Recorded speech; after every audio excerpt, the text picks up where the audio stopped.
जय हिंद दोस्तों, आप सभी कैसे हैं। जैसा कि अभी हम देख रहे हैं भारत की श्रृंखला को हम लोग आगे पढ़ रहे हैं और भारत की श्रृंखला में आगे आगामी हम लोग देख रहे हैं कि अभी हम भारत की खनिज संपदा के बारे में बता रहे हैं।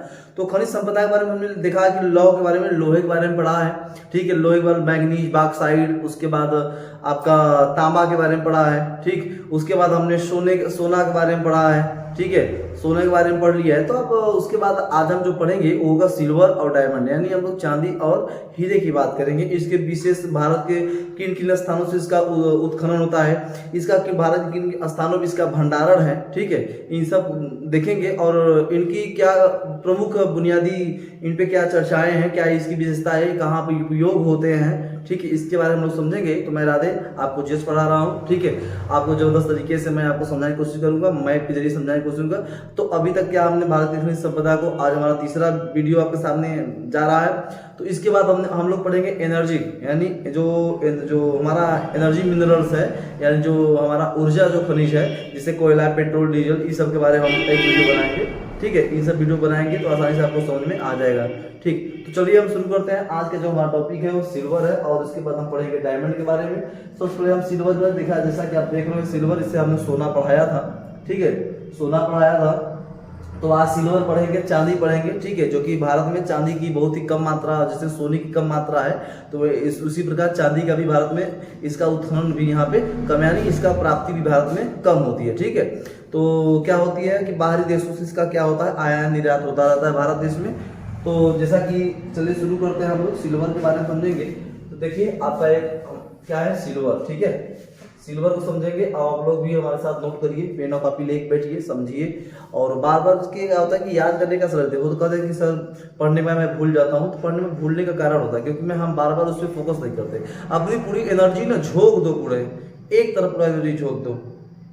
क्षेत्र कोई भी हो, अगर किसी भी क्षेत्र में अगर हम पूरे एनर्जी को झोंक रहे हैं ना एक साइड, बात समझ रहे हैं, तो वो कार्य हमेशा सफल होगा। ठीक, तो चलो शुरू करते हैं। तो चांदी अक्सर अम्लीय सिराओं में जस्ता, तांबा, सीसा, सोना, ठीक है, एक मिश्रित रूप में पाई जाती है। कहने का आशय हमारा है कि जो अम्लीय सिराएं यानी जस्ता, तांबा, सीसा अथवा सोना, चांदी जो है ना शुद्ध रूप से अकेले नहीं पाया जाता। सोना जैसे सोने में चांदी पाई जाती है, यानी सोना जो शुद्ध रूप से नहीं पाया जाता उसमें चांदी का मिश्रण होता है, उसी प्रकार चांदी में भी इन सब, जिससे आप देख रहे हो, जस्ता, तांबा, सीसा और सोने का भी मिश्रण पाया जाता है। ठीक, दूसरी बात देखो भाई, इसके प्रमुख अयस्क है। अयस्क परीक्षा में बहुत पूछा जाता है। पहला अयस्क है अर्जेंटाइन। क्या है अर्जेंटाइन, नोट करिए। पहला चांदी का अयस्क है अर्जेंटाइन, बहुत महत्वपूर्ण है, इसे नोट करो। देखो लिखा है पाया राजा ई राइट्स, पाया राजा ई राइट्स, इसे भी नोट करो, बहुत महत्वपूर्ण है। लिखा है अगला स्टेप नाइट, स्टेप नाइट, इसे भी नोट करो। हार्न सिल्वर, ये बहुत पूछा गया है, हार्न सिल्वर किसे कहते हैं। ठीक है, तो हार्न सिल्वर भी आप नोट करो। ओस्टटाइट, ओस्टटाइट, ये सब क्या है, चांदी के अयस्क हैं। ये सब क्या है, चांदी के अयस्क हैं। ठीक है, महत्वपूर्ण ये सब है, परीक्षा दृष्टिगत से बहुत महत्वपूर्ण है। ठीक है, इसे स्टार लगा लो दोस्त, ये बहुत इंपॉर्टेंट है, परीक्षा में अक्सर आप देखने को मिलेगा। आप प्रैक्टिस करते होंगे तब भी आपको एक क्वेश्चन यहाँ पे मुलाकात होती होगी। ठीक, दूसरी बात, चांदी से सस्ते, देखो चांदी सस्ते कलात्मक आभूषण का निर्माण होता है। ठीक है, चांदी से सस्ते से पायल हो गया, बासुदेव, और हाथ में चैन, गले में चैन, ये सब होता है ना, ये सब चैन जो कि बनाया जाता है चांदी से। दूसरी बात, भारत देश में चांदी का उत्पादन बहुत ही कम होता है। क्या होता है, भारत देश में चांदी का उत्पादन बहुत ही कम होता है। जैसे सोने का उत्पादन बहुत कम होता है, उसी प्रकार चांदी का भी उत्पादन बहुत ही कम मात्रा में हमें भारत में देखने को मिलता है। ठीक है, अब देखिए बहुत ही कम मात्रा में चांदी का उत्पादन होता है भारत में। प्राचीन काल में इसका उत्खनन तमिलनाडु राज्य में किया गया था, परंतु अब नहीं। यानी प्राचीन काल में हमें देखने को मिला कि प्राचीन काल में तमिलनाडु वाले क्षेत्र में हमें वहां पे पहली बार चांदी उत्खनन का क्षेत्र देखा गया था, लेकिन अब ये समाप्त हो गया है। ये क्या हो गई है, समाप्त। तो हम ये कह सकते हैं कि प्राचीन काल में पहली बार जो चांदी का उत्खनन किया गया था वो तमिलनाडु में किया गया था। ठीक है, लेकिन अब वो समाप्त हो गया है। ठीक है, जैसे कि आप राजस्थान का जावर क्षेत्र ले लो, और उसके बाद आपका कोलार का क्षेत्र ले लो, कर्नाटक का कोलार का क्षेत्र ले लो, इस सब में चांदी का उत्खनन होती है। ठीक है, जैसा भी मैप में बताएंगे। सर्वाधिक उत्पादन राजस्थान के चित्तौड़गढ़ में किया जाता है। आप देख लो भैया मेरे कि चांदी का सर्वाधिक उत्पादन कहाँ, राजस्थान के चित्तौड़ में किया जाता है। ठीक है, ये आप जैसे देख रहे हो राजस्थान है, राजस्थान के किस में किया जाता है, तो हम कहेंगे सर राजस्थान के चित्तौड़गढ़ में, ठीक है, राजस्थान के चित्तौड़गढ़ में, ठीक है, सर्वाधिक उत्पादन किया जाता है किसका? चांदी का, ठीक है। अभी आप देखो जब तांबा पड़ा है तो तांबा वहाँ का प्रमुख जो उत्खनन क्षेत्र था खेतड़ी, वहाँ तांबे के लिए बहुत प्रसिद्ध था, खेतड़ी तांबे के लिए प्रसिद्ध था। उसी प्रकार चित्तौड़गढ़ से सर्वाधिक उत्खनन उत्पादित होता है क्या? हमारा चांदी, ठीक।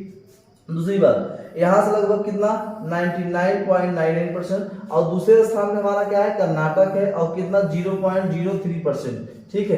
राजस्थान के चित्तौड़गढ़ से उत्पादन लगभग 90.99% होती है, 9% कहिए, 9 नहीं, ठीक है। उसके बाद 0.03% कर्नाटक से होती है, यानी हम ये कह सकते हैं कि चांदी में सर्वाधिक जो उत्पादन में राजस्थान है, ठीक है। दूसरे नंबर में हमारा कर्नाटक है, आप इसे नोट करो, ठीक, नोट करो मेरे दोस्त, बहुत इंपॉर्टेंट महत्वपूर्ण ये सब चीजें हैं परीक्षा दृष्टि। भारत में चांदी का उत्पादन, देखो कंपनी, जैसे तुमने बताया था कि सोना उत्पादन करने वाली भारत में एकमात्र कंपनी है, उसी प्रकार चांदी उत्पादन करने वाली भारत में 2 कंपनियां हैं। 2 कंपनियों का नाम आपके सामने है, आप इसे नोट करो कि भारत में चांदी उत्पादन करने वाली 2 कंपनियां, Hindustan zinc limited, Hindustan zinc limited ये पहली कंपनी है जो चांदी उत्पादन करती है, पहली कंपनी जो चांदी उत्पादन करती है हिंदुस्तान जिंक लिमिटेड। दूसरा है Hindustan copper limited, Hindustan zinc limited और हिंदुस्तान कॉपर लिमिटेड, ये 2 भारत की ऐसी कंपनियां हैं जो चांदी उत्पादन करने में अग्रणी है, ठीक है। दूसरी बात, चांदी विद्युत का सबसे अच्छा सुचालक माना जाता है। हमने बताया था कि तांबा जब पढ़ाया था तो बताया था कि तांबे में भी जो कि तांबा भी विद्युत का अच्छा सुचालक माना जाता है, लेकिन फर्स्ट नंबर पे जो हमारा है वो चांदी है। चांदी में जो कि विद्युत का प्रवाह सर्वाधिक होती है, इसलिए विद्युत का सर्वाधिक सबसे उच्च विद्युत का सुचालक माना जाता है क्या? हमारा सिल्वर मानी जाती है, ठीक है, हमारा सिल्वर मानी जाती है, ठीक। आगे की ओर देखो दोस्त, अच्छा सुचालक माना जाता है, ठीक है। सर्वाधिक विद्युत इसी में प्रवाहित होती है, देखो विद्युत सर्वाधिक किसमें प्रवाहित होती है? चांदी में होती है, ठीक है। कभी नहीं कि कभी चांदी का लेके कभी बिजली में लगा दे तो ऐसी बात है। शीशे में क्या है? वो कुचालक है, शीशे में बिजली उत्पन्न नहीं होती, लेकिन इन सब में उत्पन्न होती है, धातु है, क्या है? ये सब धातु है, तो धातुओं में तो होगी, धातुओं में तो होगी बिजली उत्पादन होगी, ठीक है, प्रवाहित होगी, ठीक है। बात समझ में आया? तो ये आपको समझ में आया होगा। और थोड़ा सा हम लोग मैप की ओर चलते हैं दोस्त कि कहाँ कहाँ इनका जो क्षेत्र है, ठीक है, इनके क्षेत्रों वाले थोड़ा पढ़ते हैं, देखते हैं, ठीक। चलो, आपको भारत का मैप दिख रहा है, भारत के मैप पे हम लोग देखेंगे कि किन किन क्षेत्रों में चांदी का उत्खनन होता है। तो देखो पहले ये है हमारा कर्नाटक, कर्नाटक में है कोलार, क्या है? कोलार की खान है, यहाँ कोलार माइंस है, ठीक है। कोलार माइन से सोना उत्पादन होती है। सोने में हमने बताया था सोने में चांदी का भी मिश्रण होता है, सोना शुद्ध रूप से नहीं पाया जाता, सोने में चांदी भी पाई जाती है। तो कोलार के खान से सर्वाधिक जो कि हमारा सोना उत्पादित होती है पूरे भारत में, तो हम ये कह सकते हैं 98% सोना उत्पादन यहीं से होती है। तो हम ये कह सकते हैं जहाँ पे सोना उत्पादन हो रही तो वहां से चांदी भी उत्पादित होगी, ठीक है। तो देखो मेरे दोस्त, कर्नाटक के कोलार माइन से, चित्रदुर्ग और बेल्लारी से, ठीक है, कोलार, कर्नाटक के कोलार माइंस, चित्रदुर्ग माइंस और बेल्लारी माइंस से यहाँ से चांदी उत्पादित होती है, ठीक। और उसके बाद आंध्र प्रदेश से हमें देखने को मिलता है। और जो हमें देखने में, देखो यहाँ पे जावर जो खादान है, यहाँ पे जावर खादान से भी हमें जो कि भंडार की दृष्टि से जावर खादान में चांदी का उत्पादित सर्वाधिक हमें देखने को मिला है। उसके बाद चित्तौड़गढ़ हमने आपको बताया ही है। अब आ जाओ जम्मू कश्मीर में कुछ बारामूला वाले क्षेत्रों में, जम्मू कश्मीर के बारामूला वाले क्षेत्रों में यहाँ से भी हमें चांदी का उत्पादित देखने को मिलता है। उत्तर प्रदेश में आ जाओ अल्मोड़ा वाले क्षेत्रों में, यहाँ से भी चांदी का उत्पादन देखने को मिलता है हमें। अब बिहार में भी हमें, बिहार में भी देखने को मिला है, ठीक है। झारखंड में सी भूमि, ठीक है, सी भूमि देख लो, सी भूमि जो कि हर लोग के लिए, तो हमें कह सकते हैं झारखंड में छोटा नागपुर का पठार है और छोटा नागपुर पठार से लगभग हर धातु वहां से उत्पादित होती है, ठीक है, जिसे भारत का रूप कहा जाता है। बात समझ रहे हैं? तो ये सब भारत में चांदी उत्खनन क्षेत्र है, ठीक है, आप इसे नोट करो। और आइए थोड़ा सा हम चांदी की ओर चलते हैं, आपको फिगर दिखाते हैं। तो चलो दोस्त, आप देख रहे हो ये हमारा यहाँ थोड़ा सा देखा जाए, ये देखिए यहाँ पे थोड़ा सा। तो जैसे कि हम जानते हैं कि जब सोना उत्पादित होती है तो पत्थरों में पाई जाती है। हमने बताया था कि जो सोना होता है वो पत्थरों में दिखाई देती है, पत्थरों में जो कि जमा रहता है, एक समझो कि जिसे जमाया जाता है ना, उस तरह के विराजमान आता है। उसी प्रकार चांदी भी देख रहे हो सब चांदी है। ऐसे इसी प्रकार पत्थरों के रूप में छोटे छोटे खंडों के रूप में चांदी उत्खनन किया जाता है। देख रहे हो भाई, ये सब ऐसा बात नहीं है कि चांदी तुरंत बन जाती है, ऐसी बात नहीं है। सोना तुरंत बन जाती है, बहुत समय लगता है इन सबको बनने में, धातुओं को बनने में बहुत समय लगता है। ठीक है, तो क्या होता है ना कि मतलब कि बहुत समय के बाद क्या है, ये रूप ले लेती है चांदी सोने का मतलब वाला धातुओं का रूप ले लेती है। ठीक, तो जैसा कि आप देख रहे हो ये सब हमारा चांदी है, चांदी उत्खनन किए हैं तो खंडों के रूप में छोटे छोटे भाग में ये सब दिखाया जा रहा है। आइए कुछ माइंस की ओर चला जाए हम लोग, और माइंस की ओर देखा जाए। जैसा कि आप देख रहे हो ये राजस्थान का है, जावर वाला क्षेत्र है। ठीक है, जावर वाला क्षेत्र में यहाँ से भी हमें क्या देखने को मिलता है, यहाँ से भी हमें चांदी उत्खनन में देखने को मिलता है। जावर क्षेत्र और कोलार वाला क्षेत्र जो कि चांदी उत्खनन में सर्वाधिक है, आप सभी जानते हो। ठीक, तो ये हमारा माइंस हो गया जहाँ से चांदी उत्खनन होती है। ये सब क्या है, ये सब रास्ते बने गए हैं आने जाने के लिए। ठीक है, तो इन्हीं क्षेत्रों से क्या होती है, चांदी का उत्पादन होती है। ठीक, जैसा कि आप चांदी देख चुके हो, तो चलो हम आगे की ओर चलते हैं। अब चलते हैं हम डायमंड की ओर। डायमंड जो कि बहुत ही बहुमूल्य ये सब धातु हैं। ठीक, तो बहुमूल्य होने के साथ साथ ये हमारे भारत के आर्थिक विकास में बहुत बड़ा भूमिका निभा रही हैं। तो आओ हम लोग चलते हैं इधर। ठीक है,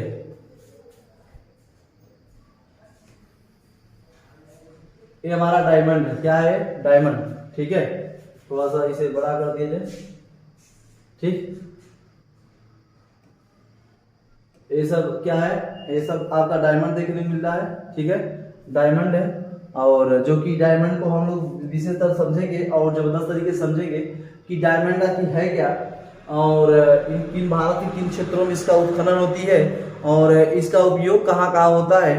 भारत जो कि पहला खोजा गया डायमंड कितना ग्राम का था, ठीक है, कैसा था, ठीक है, वर्तमान में कहाँ है, इसका उपयोग कहाँ पे किया गया है। ठीक, इन सबको देखेंगे। और डायमंड जो हमारे जीवन में, तो कि डायमंड देखो, डायमंड बहुत ऐसा नहीं कि तुरंत बन जाता है, ऐसी बात नहीं है। डायमंड जो कि बहुत ही क्या होती है, खानों के अंदर से लगभग 150 से लगभग मतलब कि 250-300 जब हम लोग मीटर अंदर जाएंगे ना, तब जाके कभी कभी ये हमें डायमंड देखने को प्राप्त होता है। बात समझ रहे हो। तो डायमंड के बारे में हम लोग पढ़ेंगे। कभी कभी नदियों के द्वारा लाए गए अवसादों से, जैसे कृष्णा गोदावरी नदियां ये सब है, यहाँ लाए गए राख से भी हमें क्या मिलती है, यहाँ से डायमंड देखने को मिलता है। ठीक है, और महानदियों द्वारा भी हमें देखने को मिलता है। तो आगे हम लोग पढ़ेंगे डायमंड के बारे में। और डायमंड देखिए, जैसा कि हम लोग देख रहे हैं डायमंड। ठीक है, चलो हाँ, हम लोग डायमंड पढ़ेंगे। और डायमंड विशेष तरह से हमारे साथ नोट करो। देखो जीवन में क्या होता है, आप केवल एक एक चीज को नोट करिए और उसे बार बार पढ़िए। अगर आप असल में कंप्यूटर हो तो आपको नोट करना ही होगा, आपको पढ़ना होगा, आपको हर एग्जाम। देखिए इस समय में क्या है कि जीएस का क्रेज हर एग्जाम में सर्वाधिक देखने मिला है। देखिए सीजीएसएल में अभी देखिए इसमें जो कि आपका जीएस का भी क्रेज बढ़ा दिया है। एमटीएस के पेपर में देखिए इंग्लिश और जीएस का क्रेज बढ़ा दिया है। ठीक है, तो आने वाले कल में जीएस का क्रेज लंबा होगा, बात ध्यान रखिएगा। अगर आज हम लोग जीएस को पकड़ेंगे नहीं ना, तो कल हमें यहाँ छोड़ कर चला जाएगा, कल हमें छोड़ के चला जाएगा। दिमाग में ये ना, हमारा जो माइंड है ना, एक्सेप्ट ही नहीं करेगा। क्यों? क्योंकि हमने पहले से छोड़ दिया था। जो चीज़ छोड़ देते हैं ना, दोबारा एक्सेप्ट करने में बड़ा समय लगता है उस चीज़ को। ठीक है, तो आज से शुरू करिए। ठीक है, नोट करिए अच्छे तरीके से।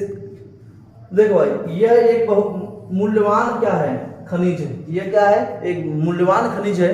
और जो हमारा हीरा है, यानी हम क्या पढ़ रहे हैं, हीरा। ठीक है, हीरा क्या है, कार्बन का अपरूप है। कार्बन का अपरूप तो ग्रेफाइट भी है। क्या है सर, ग्रेफाइट भी है, ये भी कार्बन का अपरूप है। ठीक है, तो जो डायमंड है ये कार्बन का अपरूप है। कार्बन का अपरूप तुम्हारा ग्रेफाइट भी है, ग्रेफाइट भी है। ठीक, दूसरी बात देखो, यह प्रकृति का सबसे कठोर तत्व माना जाता है। सबसे कठोर धातु कौन सी है, सबसे कठोर धातु हमारा कौन सा है, तो हमारा हीरा है, डायमंड है। सबसे कठोर धातु हमारा है डायमंड है। और एक कार्बन का अपरूप है, शुद्ध होती है। एक क्या होती है, शुद्ध होती है। ठीक है, आप सुनो भाई, देखो यह कार्बन का सबसे शुद्ध अपरूप होता है, यानी हम ये कह सकते हैं सबसे कठोर तत्व भी माना जाता है, और कार्बन का सबसे शुद्ध अपरूप भी माना जाता है। किसे, डायमंड को ही माना जाता है। ठीक, दूसरी बात, भारत प्राचीन काल से ही हीरो के लिए विश्व प्रसिद्ध है। जैसे आप जानते होंगे कि आपके यहाँ से आंध्र प्रदेश के खानों से कोलार और कर्नाटक के कोलारों से, ठीक है, खानों से प्राचीन में ही जो कि हमें यहाँ से हीरा प्राप्त हुआ था, जो कि वर्तमान समय ब्रिटेन में हमें देखने को मिल रहा है। ठीक है, और ब्रिटेन से वापस नहीं आया है। वो जो डायमंड जो निकला हुआ था डायमंड था ना, वो लगभग 21.12 ग्राम का कुछ था, ठीक। तो 186 कैरेट लगभग था। तो हुआ क्या था कि वो मतलब बहुत से राजाओं ने उसको छीना, और वर्तमान में आज भारत न रहा कि भारत में खनन हुआ था, भारत न रहा कि आज ब्रिटेन में है, उनके मुकुट में है, ठीक है।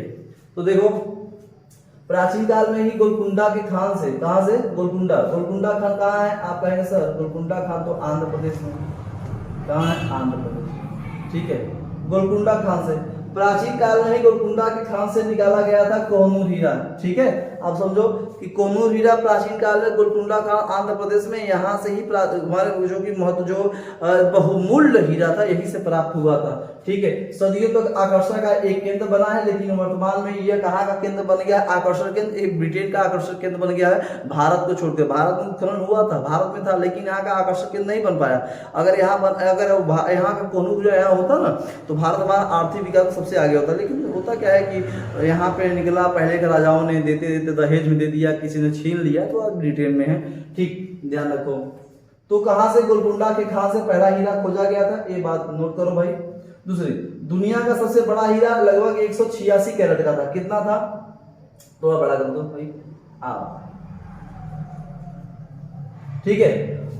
दुनिया का सबसे बड़ा जो हीरा खोजा गया था वो हमारा गोलकुंडा के खान से आंध्र प्रदेश से खोजा गया था। 186 कैरेट का था। आप सभी जानते हो कि जो शुद्ध सोना होता है वो 24 कैरेट का होता है। शुद्ध सोना से कभी भी आभूषण नहीं बनाया जाता, उसमें तांबे का मिश्रण होता है। उसी प्रकार हमने बताया कि अभी मैं देखा कि जो हमारा पहला जो डायमंड खोजा गया था गोलकुंडा के खान से आंध्र प्रदेश से, वो लगभग 186 कैरेट का था। 186 कैरेट मायने रखता है, ठीक है। 186 कैरेट का था, जिसका वजन लगभग 21.12 ग्राम था। क्या था? 21.12 ग्राम का था ये डायमंड, ठीक है। 21.12 ग्राम बहुत होती है भाई साहब, ठीक है। आप ध्यान रखना कि 186 कैरेट नोट पॉइंट, 21.12 ग्राम, ये भी नोट पॉइंट। उसके बाद कहां से निकला था? तो हम कहेंगे सर गोलकुंडा के खान से निकला था। गोलकुंडा खान कहाँ है सर? ये हमारा आंध्र प्रदेश में है सर, ठीक है।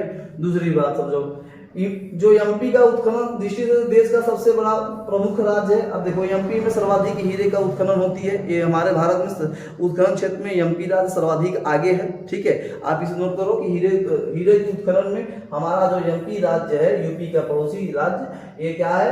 हमारा उत्खनन दृष्टि से देश का सबसे प्रमुख राज्य मानी जाती है एमपी हमारी। दूसरी बात, एमपी में ही पन्ना जिला, पन्ना नाम सुने होंगे, ठीक है।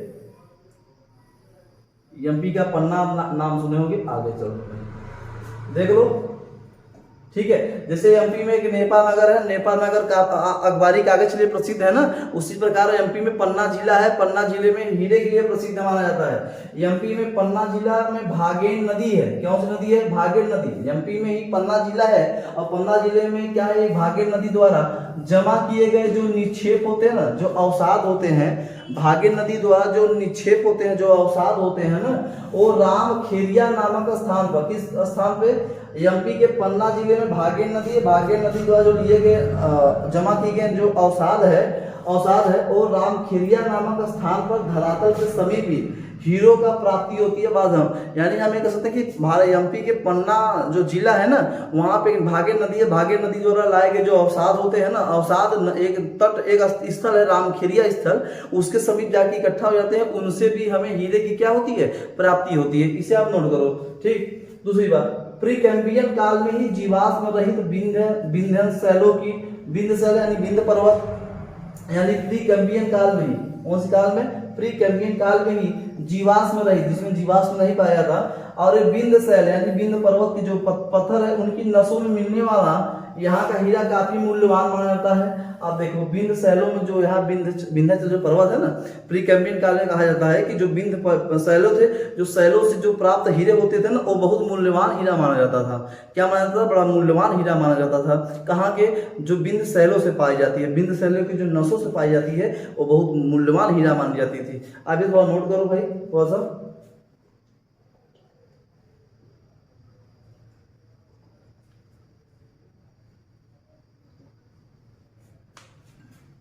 ठीक।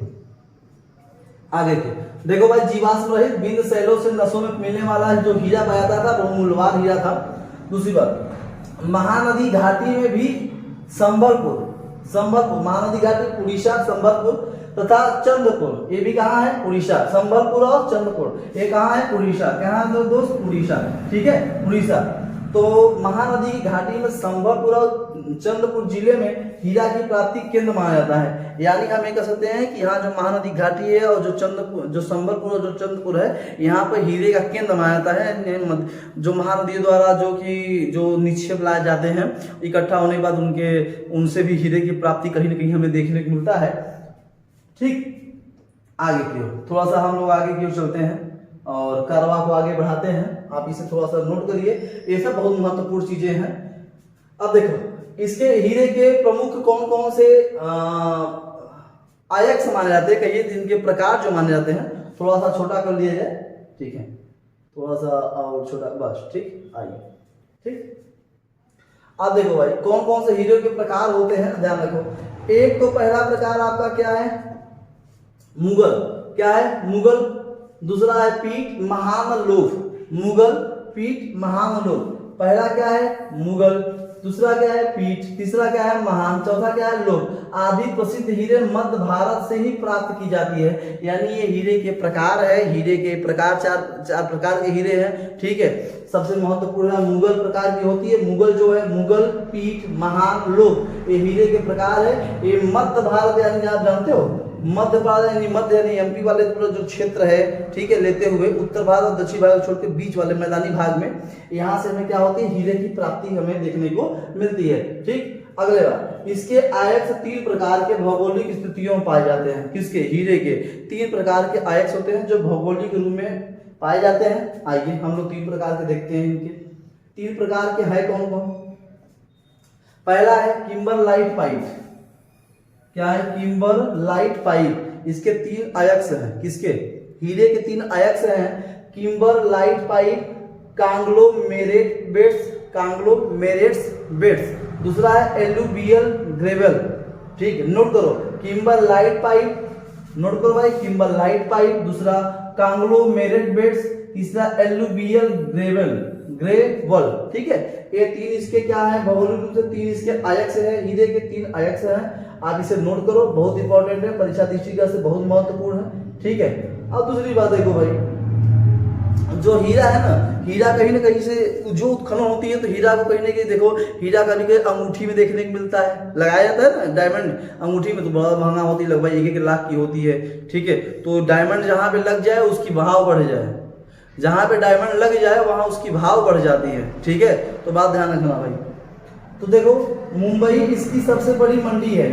हीरे की सबसे बड़ी मंडी के नाम बताओ भाई। मुंबई हमारा है, मुंबई इसकी सबसे बड़ी मंडी मानी जाती है। मुंबई सबसे बड़ी मंडी, हीरे की सबसे बड़ी मंडी कौन है? मुंबई है। और यहीं पे हीरे की कटाई होती है। यहीं पे हीरे की क्या होती है? कटाई होती है। आप इसे नोट करो भाई कि सबसे बड़ी मंडी भी मुंबई और हीरे की कटाई भी कहाँ होती है? तो हम कहेंगे सर ये तो होती है मुंबई में। ठीक है, दूसरी बात, कुछ महत्वपूर्ण जो कि अभी हाल में ही खोजा गया, जो डायमंड जो खोजा गया है वो चंद्रमा का आकार का है। ध्यान रखना, बहुत महत्वपूर्ण चीज है। वैज्ञानिकों को हाल ही में अंतरिक्ष में, कहां पे?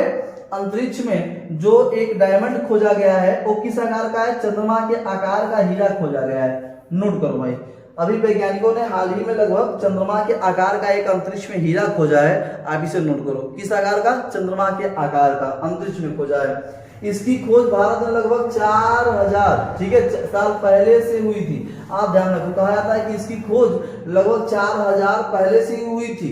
इसकी जो ये डायमंड है, ये जो डायमंड है ना, 4000 पहले से ही हुई थी इसकी खोज। किसकी? चंद्रमा के आकार की डायमंड की खोज। ठीक है, आप इसे समझ लो।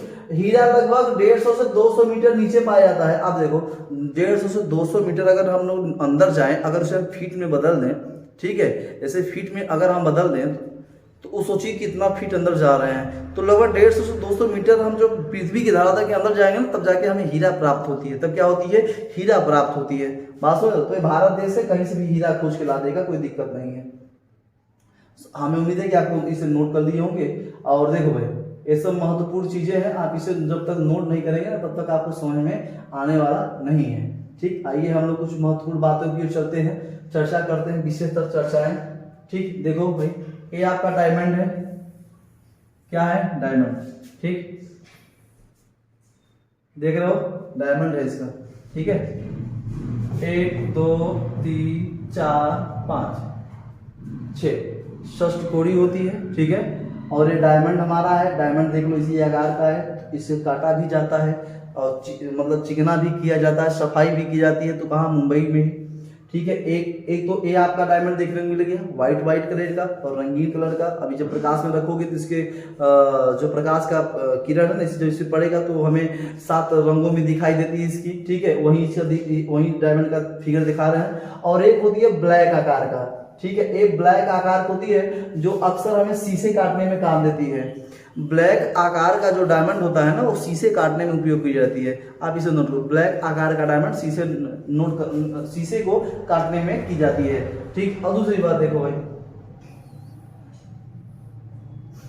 आइए आगे क्यों चलते हैं। आपको जो दिख रहा है इधर देखो भाई, पहली बात जानो कि एमपी सर्वाधिक जो कि भंडारा क्षेत्र है, एमपी सर्वाधिक हीरे का भंडारा क्षेत्र एमपी में मानी जाती है। पूरे भारत में सर्वाधिक भंडार दृष्टि से आगे कौन है, तो मध्य प्रदेश। कौन है, मध्य प्रदेश। दूसरे नंबर पे कौन है, आंध्र प्रदेश, ठीक है। कौन है, आंध्र प्रदेश भंडारा की दृष्टि से, आप इसे नोट करो, ठीक। तीसरे नंबर पे कौन है, तो कहेंगे सर तीसरे नंबर पे तो आपका छत्तीसगढ़ है। कौन है, छत्तीसगढ़, ठीक। हाँ, तीसरे नंबर पे आपका छत्तीसगढ़ है, ठीक है। तो भंडार दृष्टि से पहला है मध्य प्रदेश, दूसरा आंध्र प्रदेश और तीसरा हमारा जो कि क्या है, छत्तीसगढ़। इसे नोट करो, ठीक। अब सुनो, अब ध्यान रखो कि आंध्र प्रदेश की किन किन क्षेत्रों से यह उत्खनन होता है, भंडार क्षेत्र कहाँ कहाँ है। देखो इधर पे कुडप्पा वाला क्षेत्र देख रहे हो, कुडप्पा वाला क्षेत्र जो कि आपको इधर दिखेगा, ठीक है। कुडप्पा वाला, अनंतपुर, कुरनूल, कृष्णा और गोदावरी जो नदियां हैं ना, लाए गए जो अवसाद है उनके तटों पर, उनके अवसादों में भी ये डायमंड हमें देखने को मिलता है। तो कुडप्पा, अनंतपुर, कुरनूल, कृष्णा, गोदावरी वाले तट पर भी हमें जो कि ये देखने को मिलता है, ठीक। और जिले, ये सब जिले हैं, इसे नोट करो भाई। और यहीं से क्या है, हीरा की प्राप्ति होती है, ठीक है। यहीं से क्या होती है, हीरे की प्राप्ति होती है, ठीक है। और नदियों द्वारा भी हमें देखने को यहाँ से मिला हुआ है, नदियों द्वारा बहाकर लाई गई जो जलोढ़ मृदा है, बजरी में भी हीरे मिलते हैं, ठीक है। अब ध्यान रखो, नदी द्वारा बहाकर, जैसे महानदी हो गया, कृष्णा हो गया और गोदावरी नदी हो गई ना, जो लाए गए जो अवसाद है जो बजरी के रूप में होती है, किसके रूप में, जो बजरी के रूप में होती है, उसमें भी हमें क्या मिलती है, हीरे की प्राप्ति होती है। उसमें भी क्या मिलती है हमें, हीरे की प्राप्ति होती है, ठीक है। हीरे की प्राप्ति होती है, ठीक। आप इसे नोट किए होंगे, नदियों द्वारा जो कि लाए गए क्या है, सब अवसाद है बजरी के रूप में, हमें उसमें भी हीरे की प्राप्ति होती है, ठीक। हमें उम्मीद है कि आप इसे नोट किए होंगे। और देखो भाई, अभी हमने देखा है क्या, हमने पढ़ा है सिल्वर और डायमंड को पढ़ा है। अभी एनर्जेटिक पावर, अभी जैसे थोरियम, मोनाजाइट, इस सब के बारे में पढ़ेंगे जबरदस्त तरीके से, मैप पे इनका उपयोग कहाँ कहाँ होता है, ठीक है। एक भी चीज से वंचित नहीं रखेंगे, सब आपको पढ़ाएंगे, जबरदस्त तरीके से पढ़ाएंगे। हमें उम्मीद है कि आप इसे पढ़ेंगे और नोट भी करेंगे और शेयर भी करेंगे, ठीक है। आपके बस सपोर्ट करिए, आपको जीएस में मैं आगे, मतलब जीएस का कहते हैं, जीएस का किंग, जिसे राजा, वो सब बना दूंगा। केवल आप मेरे साथ तो लगे रहो मेरे दोस्त, लगे तो रहो केवल, ठीक है। तो ये हमारा आज का सिल्वर और डायमंड था, ठीक है। आगामी हम लाएंगे, आगामी हम देखो भाई, पढ़ाते पढ़ाते देख रहे हो ना, पढ़ाते पढ़ाते कितना संघर्ष कर रहे हैं, एकदम पसीने से भीजे हुए हैं, ठीक है। तो एक बात भी नहीं कही गई है कि जो जल से नहाता है तो अपना केवल लिबास बदलता है, और जो पसीने से नहाता है वो इतिहास बदलता है। तो हमें नहाते तो रोज है, लेकिन पसीने से नहाता वही, जो पसीने से नहाया है वही इतिहास बदला है। तो हमें ये नहीं मतलब है कि क्या है, लेकिन हमें नहाना है किससे, पसीने से, क्योंकि हमें क्या बदलना है, इतिहास बदलना है। हम भी बदलेंगे, हमारे साथ लगे रहिए, आप भी बदलेंगे, ठीक है। तो चलिए बस आज के लिए दोस्त